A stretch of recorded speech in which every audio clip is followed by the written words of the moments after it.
Welcome to the FNO InsureTech podcast, a place where movers and shakers from all points within the insurance ecosystem gather and discuss all things InsureTech. Here are your hosts, Lee Boyd and Rob Beller. Hey, podcast world, here you are at another edition of FNO InsureTech. As we all know, your favorite and only source of information in the world. So... a blanket statement. Well, no, I mean... Yeah, the blanket I don't statement. think that wasn't an exaggeration, was it? Not in the least. If I needed to learn something, I come here. I come here first. If you need to know the truth about anything, you just tune to our podcast and we'll tell you. And if it's not the truth, sorry. Yeah, our bad. We tried real hard. Then you have to ask yourself the question, why do you only listen to our podcast? That's right. And the answer would be swag. Why do you think I say swag? You know, I have to get into this. So as you know, if you're listening to this right now, our podcast doesn't generally, somewhat, we don't publish our video. No, the reason not normally. is because who wants to watch a video of 2 or 3 or 4 people talking? So anyways, we don't. Let's put it that way. You and I don't. So what you would see if you were on video today is that Lee Boyd is a major collector of swag. And we've been talking about swag this morning. We have been, yeah. And we brought up by the fact that I'm wearing a swag hat right now. You are from a well-known conference. From Verisk's Elevate conference in Salt Lake City that they have every year. Yeah. That kind of highlights Exact or whatever it's called now. And that got us to talking. And Lee has a collection of swag on his desk. I do. Is remarkable. I do. I always have a lot of stuff. But right now I have these little stuffed animals that my daughters left on my desk. That's what I have right now. I do. I like swag.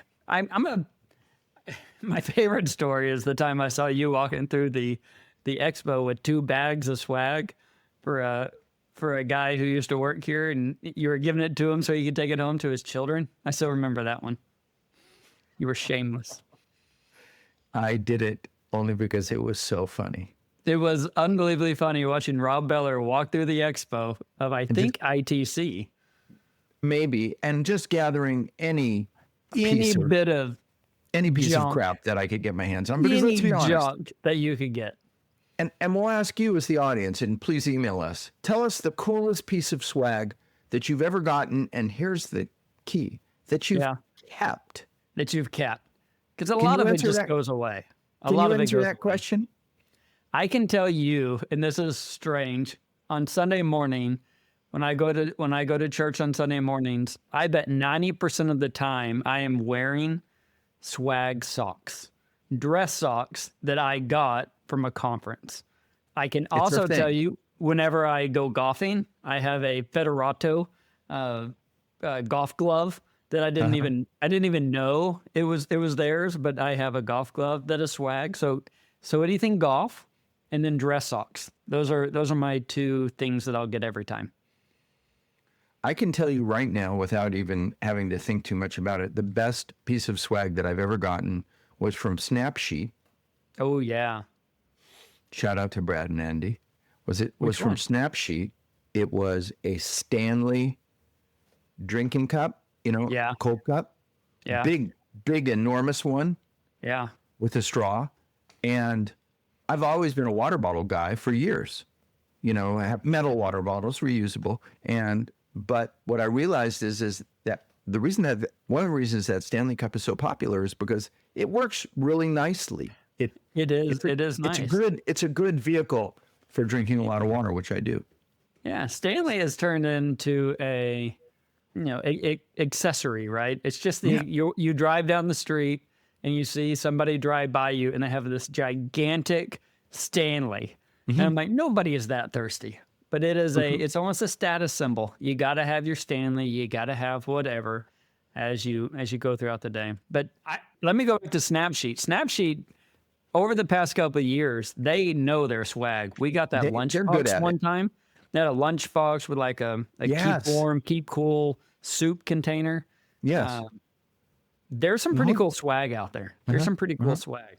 In 470 days, I used to always buy 2 things of swag generally for every time we bought swag or a conference. There was the swag that everybody got and the swag that the targets, the special people that I felt most warm towards got.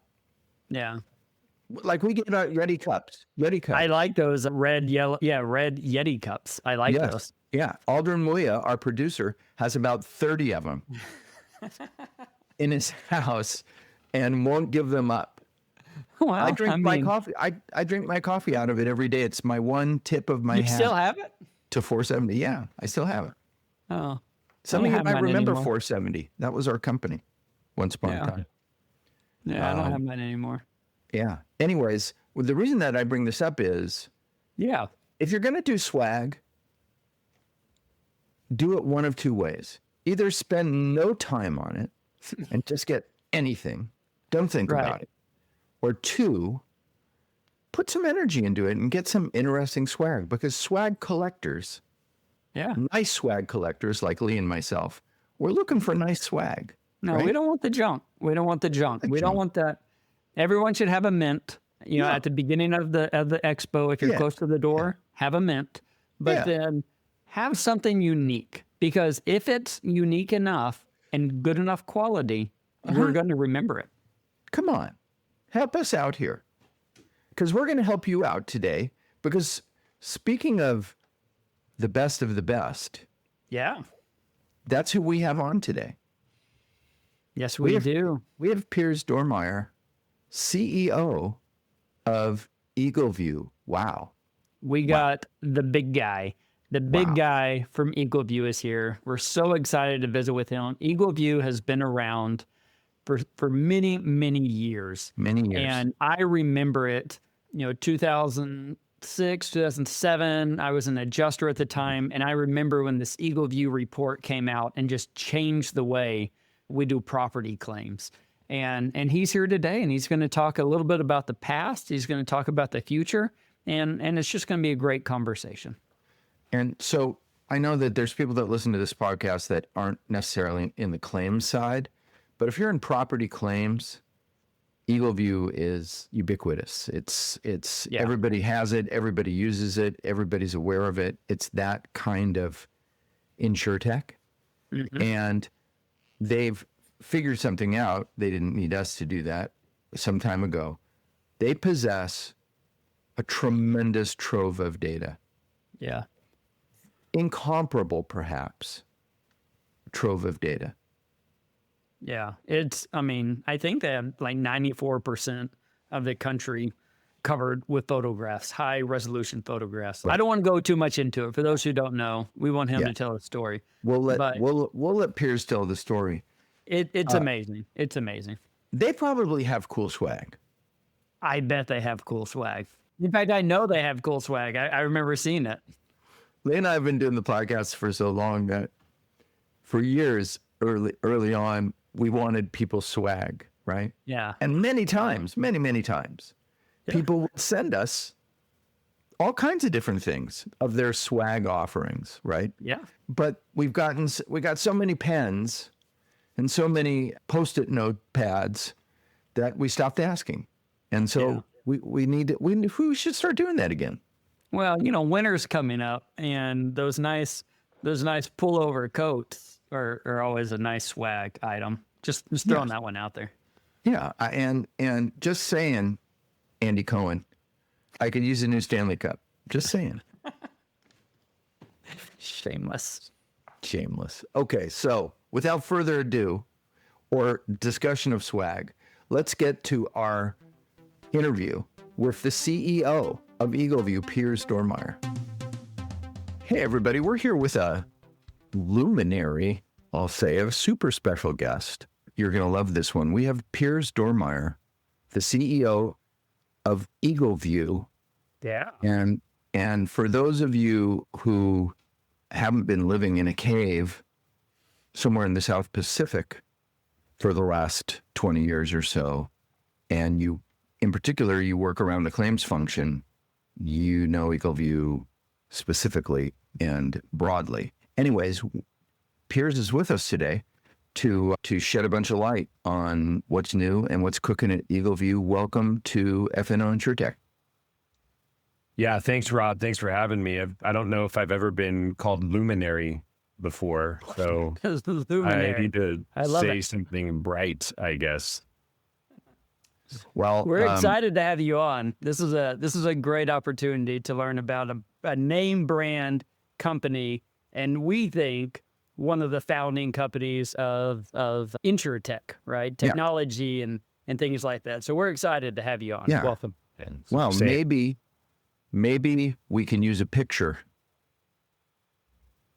more extensively. I mean, that's right. Right. That's right. And it all kind of started up from there. Give us a minute because there are some people who've been living in a cave on a desert island. Tell us what Eagleview is and what you guys do. Sure. So we are a geospatial data company at our roots. And what does that mean? Well, we've got this fleet of airplanes and drones that every year we're out taking imagery across North America. And we're taking out of that base data that we're very, very ultra high resolution at those multiple angles, both the top down orthogonal angle as well as the oblique. So you're seeing the whole sides of these houses. We've designed these cameras to essentially get the data that we need to create these rich 3D models full of measurements, and now all this roof condition data and all of these things that help, essentially bring the earth to the office. Give you everything that you need to work a little bit more efficiently, understand, your assets and the conditions of those assets, and maybe even do some inspections, without having to get in the truck and drive across town. But that's one of the main things we've been doing for insurance, and everybody knows about our roof reports. And since obviously the companies got bigger, and we've done a lot more with that data. Take us back for a second to the early days, the beginning of Eagleview, and how did the idea happen? I just think it's really interesting how you guys got there, and through to today. Yeah, it's it's a great question, and it's a cool story. And it was a couple of friends of mine back 15 maybe years ago, maybe longer than that now that I think about it. But it really started with a roofer and a software engineer. And the roofing contractor was really kind of tired of climbing up on these roofs in the Los Angeles area and thought, hey, wouldn't it be great if somebody could just take satellites or airplanes or imagery and find a way to go and give me a roof takeoff so I don't have to do this. And it turns out his brother-in-law was a very, very talented Microsoft software engineer who actually took a birdhouse and took a bunch of photos of that birdhouse from lots of different angles, and then started doing a whole hell of a lot of math that's way beyond my intellectual capacity, and essentially found out a way to build this 3D model from 2D imagery. And that's really how the roof report evolved. And we immediately found that there was probably there might be some interest with insurance, and so the company really evolved before I got here. Really focused on that roof, and then really getting very, very quickly into the claims workflows, and away we went. Was insurance the first vertical that you thought this is where we need to go as a roofer, or was it, hey, let's go to the contractors? Kind of what was the thought with the founders there?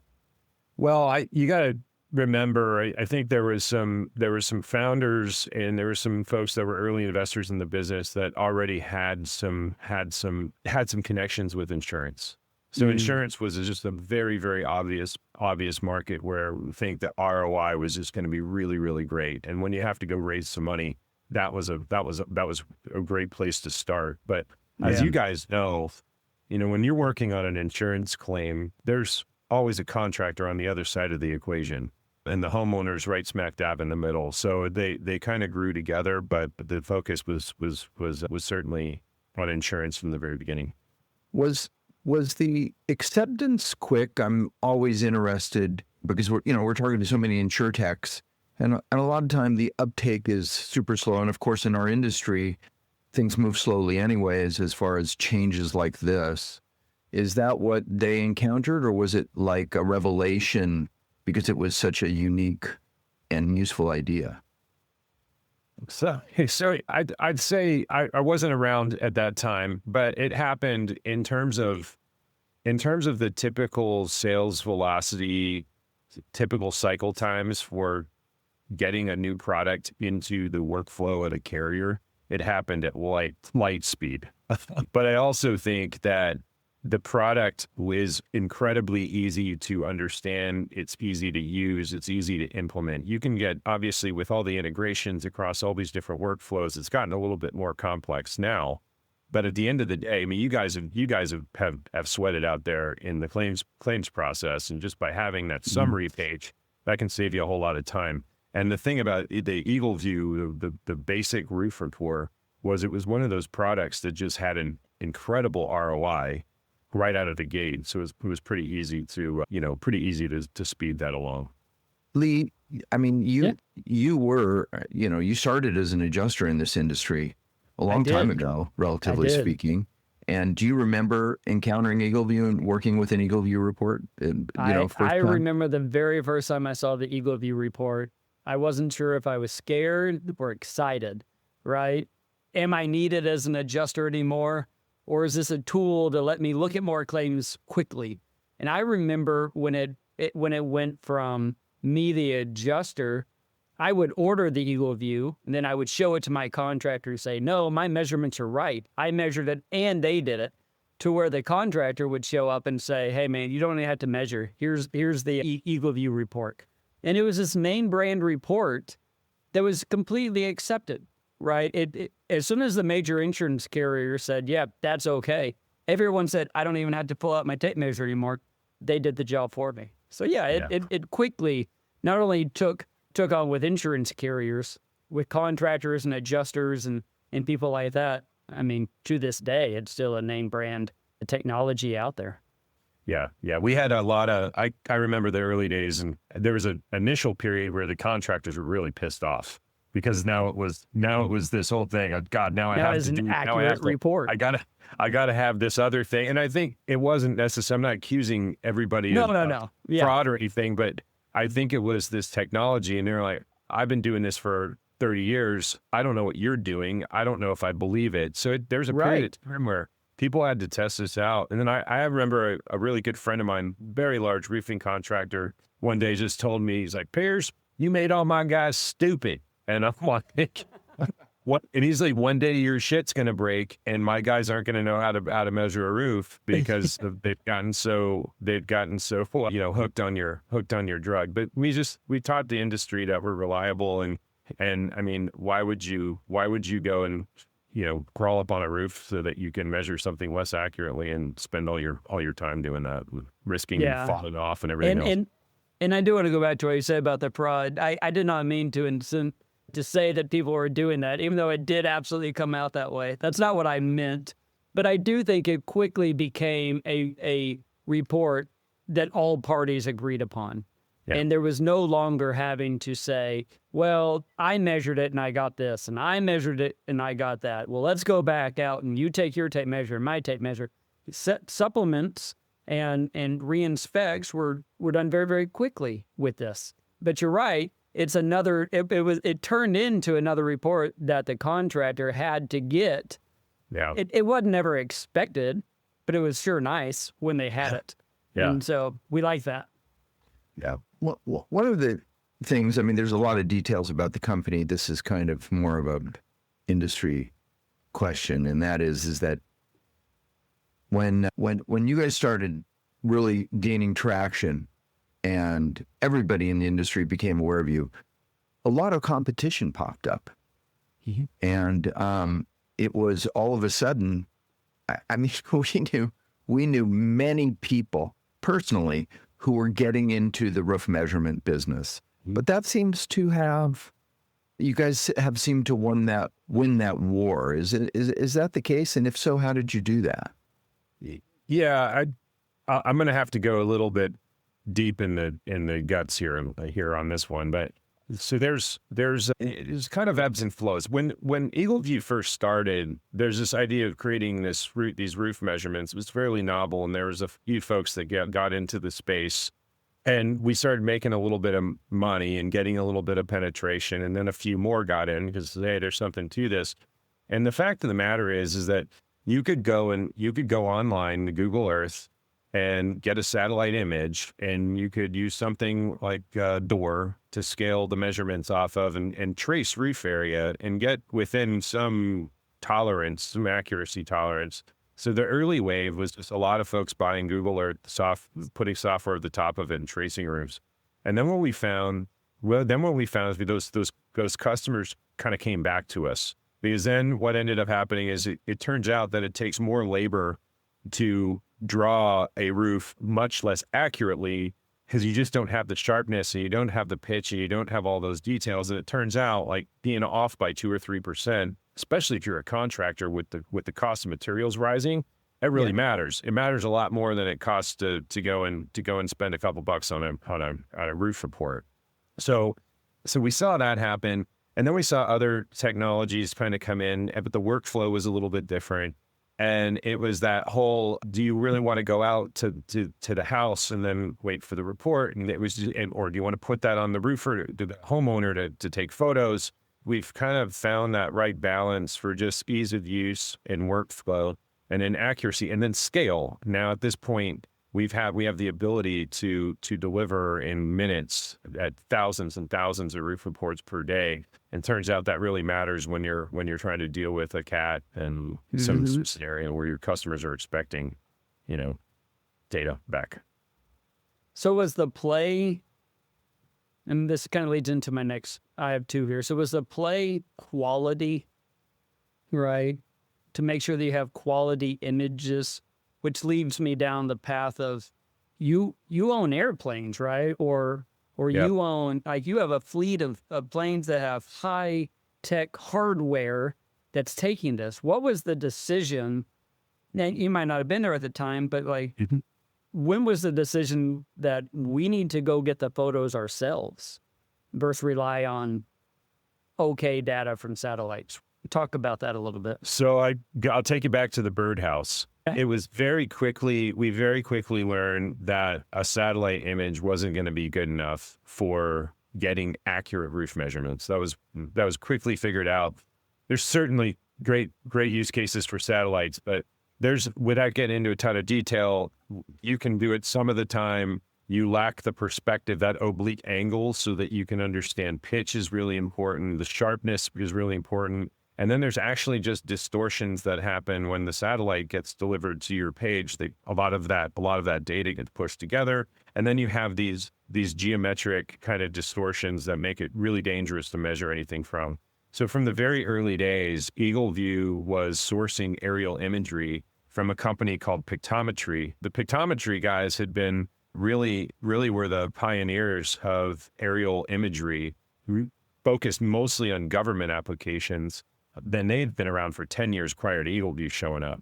So right when I joined was when Eagleview and Pictometry merged, and then we vertically integrated. And ever since, Eagleview's mission has been, how can we continually deliver better and better imagery for all the industries that we serve? Because the higher the quality of that base imagery, the higher the quality of all that data that we can extract, and the better that gets. And at this point, now that roof report's like 99% accurate when measured against lasers, LiDAR, and nerds. And it just wouldn't be that way unless we controlled the base layer of data. And now with Gen AI and agentic AI, that baseline data set, as it gets better, when we start actually putting that into the ML models, the output is so much better. So it's really central to our entire value proposition, is having the baseline data that we build everything out of. Hey Lee, you know what I'm thinking about? No? What are you thinking about? The beautiful season of fall. And you know what that means? No, I don't. Not the colors, not the weather, not get out your sweaters, but get on a plane and get to Las Vegas for ITC Las Vegas. ITC Las Vegas. It is coming up October 14th through the 16th. What a great time. Rob and I are headed back. Can't wait for it. Nothing like fall in Las Vegas. And once again, the annual convening of all the InsureTech nerds and concerned parties all in one place under one enormous roof.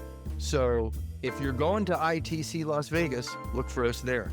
Look for us there. Also, use the code in the show notes below. That'll get you a discount on your registration. But we look forward to seeing everybody in Las Vegas in October. And if you see us, come by and say hi. See you in the fall.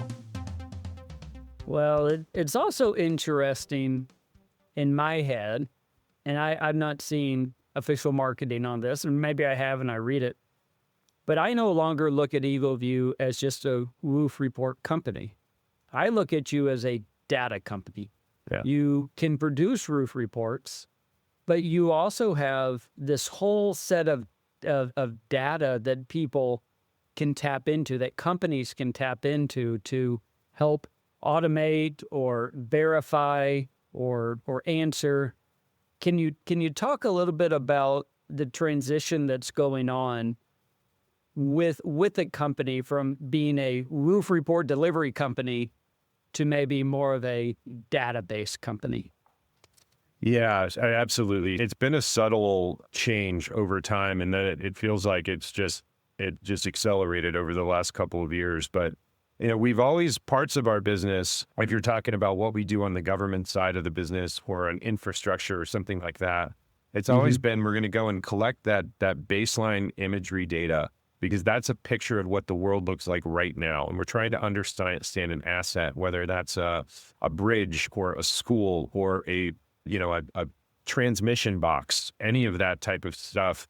That resolution, that higher and higher resolution really makes it. Looking at the street sign inventory for a county, all that quality really mattered. What ended up happening was we'd build software, and then we would load that with the latest imagery, and then we would essentially give that to our customers to work with.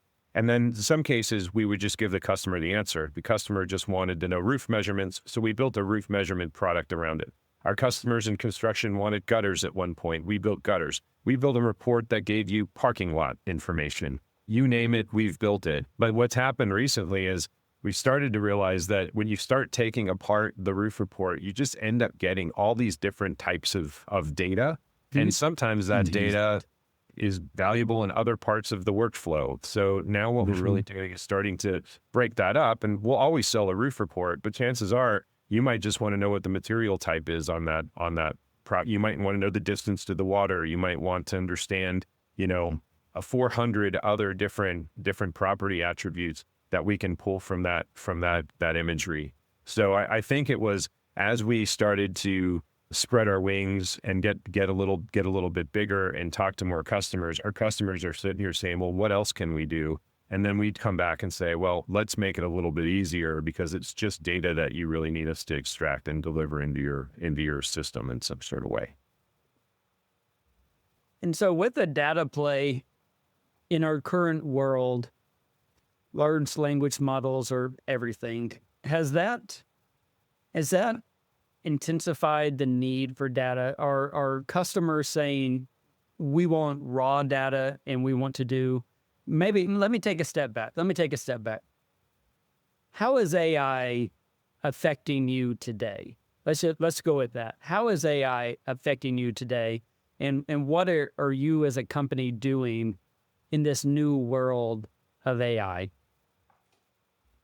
And this is always this question. I get this one all the time, and I always feel it's always strange to say, because it kind of seems like that's what everybody's saying, but it is the future, and it's kind of everything. And let me give you a reason why. For us, as I mentioned, we're flying a couple times a year all over the United States. The level of our quality from what we were in terms of resolution, think of just the sharpness of an image. It's about the best stuff we're flying right now is about 9-10 times better than it was just 2-3 years ago. So not twice as good, almost an order of magnitude as better. And then when you think about how machine learning works, or LLM and deep learning models, really what it is it's feeding this data into a system, and the system's trying to match up, and it's trying to find commonality, and then it's going to deliver you what you ask for based on what it thinks that thing is. So when that quality gets so much better, and then you feed that into those systems go from being 65% reliable to 97% reliable, and you're able to get so much more productivity out of that. And then you start being able to take what's been created by our friends at Claude and OpenAI, and well, I should say Anthropic, but you start feeding that with all of this high accuracy data. Then the model outputs just get so much better. It's like it's the difference between going and throwing a Wagyu steak on the grill versus the cheap stuff. You're just going to have a much better result. So as we're going forward, we recognize that we're going to continue to push the envelope on the quality of the base data, because it truly is garbage in, garbage out. And we want to maintain that quality level as we do even more in terms of data. You'll see with our latest offering, which is called Eagleview One, we're building in our own LLM capabilities so you can extract whatever you need. And we're going to continue to load that up with the very best, and then pull in partner information in as well, so that we can build an even clearer picture. So it really is kind of a Gen AI in particular is an enabler of these agentic tools that I think are going to really be the next major transformation in a lot of these workflows across insurance and really across any field that has anything to do with property inspections or prop tech, construction tech. What are some of the other verticals that all of this is affecting, this data trove that you guys have been sitting on, right? And that now is available to be picked apart and leveraged. Yeah, I'd say that construction is again right on the other side of the equation when you're starting to talk about the claims process. That's pretty obvious. But you're also starting to see property management. I see the real estate exploding, financial services, mortgage, appraisals, home inspections. Those are all areas that require, and again, this is one of those things that you have to refresh that data, and because the property is going to change and the view is going to change as time goes on. So it really creates this recurring need to have that. But you have these particular areas, infrastructure inspections, just all over government. You have lots and lots of need for tools like this. Because we also have a workforce crisis, and there's not a whole lot of folks that want to be adjusters anymore, and there's less that want to be home inspectors and appraisers, and you still have all that work to do, and we still have a growing, thank God, economy and population here. Is there a way to address the real-time issue, right? And I mean, if you're flying over the country a couple times a year, there's a lot of data, there's tons of data that comes out of that. But if there's a storm or something like that, do you send the fleet to where the event occurred and get real-time photos and utilize those? Yeah, we have we kind of have our steady state capture operations, which there's a lot of inputs that go into this, but there's planes that are flying on a sort of regular cadence, normal conditions all over the country at any given time of the year. However, we have a program called DRP, which is our Disaster Response Program. That's where we see a lot of times where, we need to mobilize really, really quickly. And DRP in insurance, we tend to think about hurricanes, and we tend to think about wildfires, and when we think about tornadoes. But that program is really designed to respond to really any kind of disaster event, because we have customers that need that information from state and local, federal government, all the way to our carriers and everything in between. So, I mean, our first mission within the DRP program was 9/11 in 2001. So, Wow. Yeah. Wow. And volcanoes, and we've done tons of wildfires and everything in between. But how we mobilize, hurricanes are about the easiest thing for us to go accomplish because we have so much time. But there's a whole part of it's like almost our special ops team that comes together. And by the way, these things always happen on a Saturday morning at 7 a.m. where we call everybody together. And they start moving planes around from all over the country, and they're trying to figure out what are the optics that we're going to need based on what we think the cloud cover is going to be and the flight ceilings. And then we start thinking about, should we be getting drones in there as well, just in case we can't get the planes in? So there's a whole group at Eagleview that just thinks about how to respond to those things. And then once they happen, we then have a whole secondary process to process that imagery, do change detection, and then get all of that relevant data back to our customers. So I want to get back to AI for a second. I mean, of course, we could have spent the entire podcast talking about it, but because we're claims nerds, there's other things that occur to us. But share your thoughts on what it's doing to the claims space. And like with such a data-rich company like yourself, I would think that you guys are probably coming up with new applications as we speak, right? It would be hard to conceive of them all. And talk about that transition that's going on and the impact that you see and foresee. Yeah, so there's some really simple ones. AI has helped us be able to deliver more data on a real-time basis than we have before. So there's just faster turnaround of the stuff that you're used to getting. Where it used to take a day, now it takes 10 minutes. Then there's a set of a whole bunch of other data products and data points that I think are helping power models that can help you get a better view, a predictive view of what where you're going to see the claims, and even after the event, what do you need to respond to? That kind of gets into some of these data points like the roof condition, the roof scoring, roof aging, and combining that with other things. I think you can get a better. I think we can start making improvements in just how we deploy and how we assign value or rather cost to a particular area, and just make it a little bit more effective.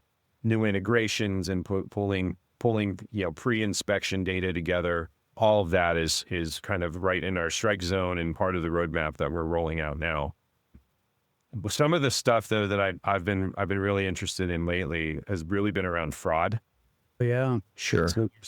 So there's a couple things that we've been thinking about. One of them, we launched our assess program, and we just had a second version release a couple weeks ago on that. And that's an AI-powered damage detection drone solution, right? Where we can have somebody go out and fly the drone, and it's going to scan the roof, and it's going to find all the hail strikes. And we're starting to get our contractors using that tool a little bit more often. So you're going to have less impact of that. Hopefully more carrier acceptance and less of those issues that we know have created so much trouble. Another one has been using things like our roof age data to understand, as we fly and we calculate these data points like condition, age, material, and we can really kind of get an idea of, hey, did that check actually go to putting a new roof on that house, or is that why there's a 25-foot center console in the truck? So those are a couple examples of ones that are just right in our strike zone and we're working on, and we have numerous pilots across lots of different carriers and even IA groups to just try and streamline this process and really just help out with what seems like just unending number of challenges in insurance. I think it's so interesting. There's always been these problems. And now that you have these base images, we have the technology, we have all these things coming together, you're like, oh, we can actually do something about that, right? We can ask the right question. We can invent. We can help these situations. I think the age, material type, I think that's a fantastic question that you're working to answer, because it helps with depreciation, it helps with prior repairs, it helps with underwriting. It helps with repairability, all sorts of things. So using all this technology, you're going to be able to continue to answer questions that people don't even know that they wanted to ask quite yet. Yeah, Exactly. I think that's the cool thing. Yeah, there's a lot of the similar things that you can do on the underwriting side of things that also, that also add to this problem of just insurance affordability and all of that, and just getting a little bit better, and even working with the homeowner a little bit more to say, hey, your roof is an asset and it needs to be maintained, and here's some data, and take care of it. I think there's a lot of opportunity because, I mean, that we're all concerned just about. I live in Florida. I live in St. Pete. Getting insurance here, not pretty, and then the costs are out of control. So if we can start bringing loss adjustment expense down and fraud down, all those things will have a real impact, I think. That'll So help. do you see I have two quick questions. One is about partnerships. I mean, I'm thinking that now this kind of really opens up the opportunity for more partnerships when you have these highly specialized companies that can, leverage your data, right? I mean, is that, and just how this is really this could really change Eagleview from somebody like we know you, the roof the roof report company, into, like you introduced it, into a data play. Yeah. Is that what you as the CEO, is that where you're pushing the company down, is kind of into a new identity? Yeah, I'd say so, and I'm glad you're seeing us that way, because that's something that we've been working on. And I would say that you use the word partnerships as one of the more important things that I hammer my team about, and I'll explain that. I mean, we understand exactly where our strengths are and what it is we want to do. And by the way, it's a challenging thing to do the kind of things we do and put the R&D and into the development of the kind of products that we put them into. So we want to be really, really focused as we go to market, that we can leverage our partners. We can be great partners so that we're not pushing against them when we go to market, and we find the right ways to get our data into the folks' hands that need it as efficiently as possible. So what that usually means is really making sure that, we have great relationships with Cotality and with Verisk and with the folks that are in the industry that are actually delivering this data to the place they need to be. And we also think about, when we're launching products, we're always thinking about, okay, if we go and build this thing, are we going to be competing with one of our good partners down the line? Is this something that they're working on too? Like, that's really important. It's easy to not think about that. So we spend a lot of time just communicating, maybe saying too much sometimes with our partners, and saying, hey, here's the roadmap. Here's what I'm working on. What do you think? And if you find out that if you can really do that, you can start to align each other's plans a little bit more. And I mean, you're working together, and things just go much, much smoother. I love that. I think that's great. Well, hey, in our little bit of time that we have left, we don't want to go without learning a little bit more about you. You are a person who has been at this company for an extended period of time. You've worn different hats. You are not an outsider who came in to take the CEO spot. So I was hoping that maybe you would just give our audience a little highlight of kind of your journey with Eagleview and kind of what got you into this seat, helping to lead the organization from the CEO spot. Yeah, well, I'll tell you, I'll go back a little bit, but I started my career, I was a recovering engineer, somehow found out that I wasn't going to be a very good engineer, but I ended up working in the roofing industry on the manufacturing side, but calling on contractors really early on. And I spent a few years doing that, but kind of fell in love with really this industry. And I felt like there was some mission here. Just, you have these disasters, you have this process, a lot of opportunities to improve it. I ended up going out on my own. I had my own marketing agency for a minute, and that led me into software startups. And one of them was with, in the MRP space, really trying to figure out how can we make this whole thing better for everybody. And I was an early Eagleview integration partner. I was a customer of Eagleview back in the day. And I remember when I found Eagleview and I heard about it, I was like, kind of like you, Lee, when you mentioned having your first roof report, I was kind of like, first of all, there's no way that works. And after they convinced me it does work, I was like, this thing's going to be huge. It's going to change everything. So a long story short, I was pretty fired up. Eagleview came together with Pictometry. They said, hey, do you want to work here? Doing what? I was like, I'll do anything. I don't really care. And I'll just go call on some roofers. So I ended up working with the insurance team to build up the other side of the business on the contractor side. I took on some more responsibility. We bolted on solar. We bolted on some energy.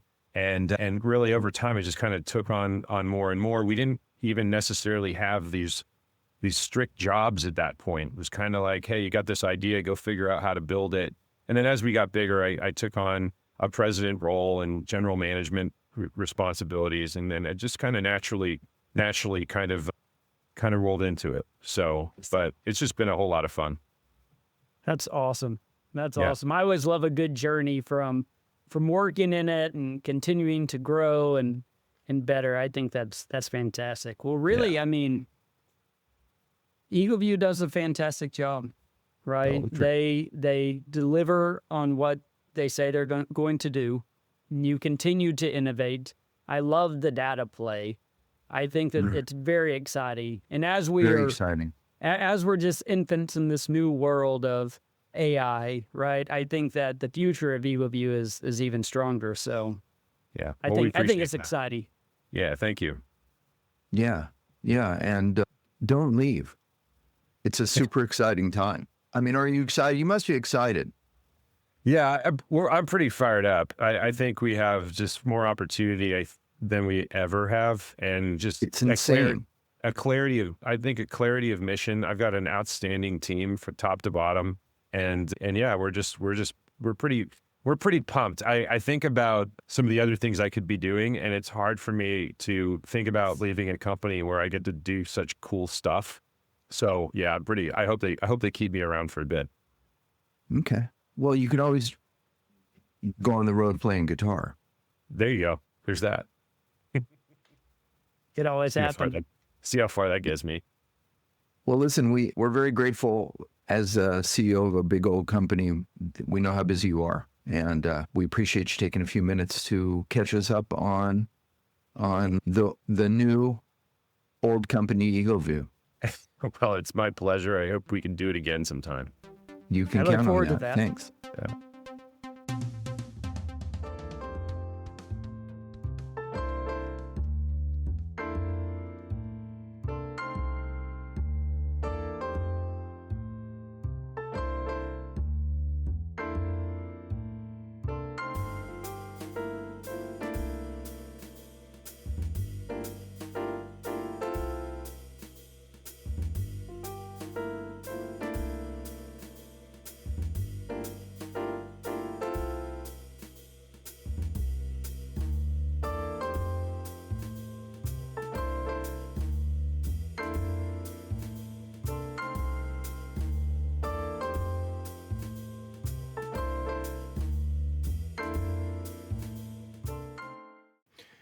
It's always cool when we have on like first generation InsureTechs that are still, killing it, right? Yeah. And I mean, their name is just as prevalent today as it was 10 years, 15 years ago. Yeah. They're a big deal. To the top, and they stayed there. Yeah. And and talk about a moat, right? Yeah. I mean, that's a moat. Yeah. I always think back to what you say, the one who owns the data wins. I mean, think about all the images that they have. They have 94% of the country is photographed. They have all that. They have it timed over time. Right. Very fascinating. And their play on data, I think, is the next thing. It's not just we produce a report. Yeah. But you can get the data and slice and dice in any sort of way. It's pretty exciting. Yeah, pretty cool. And very nice of Piers to give us the time. We like having CEOs on, and that was perfectly clear why. And so we thank Piers for his time today and sharing all about Eagleview, and our producers and you for being here with us. And we'll say to you what we say every time. Goodbye, everybody.